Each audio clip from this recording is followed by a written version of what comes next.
નમસ્કાર દર્શક મિત્રો, હું છું રૂપલ લુણીચિયા. સંપૂર્ણ ન્યૂઝમાં આપનું સ્વાગત છે.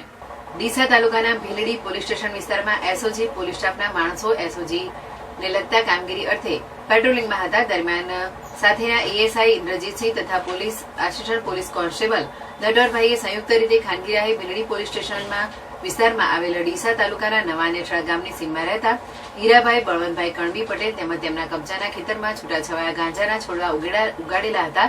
જે હકીકતના આધારે પોલીસ ઇન્સ્પેક્ટર એસપી નાંદલિયા એસઓજી પાલનપુરના નાર્કોટિક્સને લગતા રેડનું આયોજન કરી હકીકતવાળી જગ્યાએ રેડ કરતા હીરાભાઈ બળવંતભાઈ જાતે કણબી પટેલ ઉંમર વર્ષ 62 ધંધો ખેતી રહેઠાણ નવા નેસડા ઠાકુરવાસ તાલુકો ડીસા જિલ્લો બનાસકાંઠા વાળાએ પોતાના કબજાના ખેતરમાં ડુંગળી તથા પશુઓ માટે વાવેલા ઘાસચારામાં છૂટાછવાયા ગાંજાના છોડ નંગ 484 જેનું વજન 84 કિલોગ્રામ 624 ગ્રામ જેની કિંમત ₹8,46,240 ના મુદ્દામાલ સાથે પકડી તેઓની વિરુદ્ધ એનડીપીએસ એક્ટ હેઠળ બનાસકાંઠા એસઓજીએ કાયદેસરની કાર્યવાહી હાથ ધરી હતી.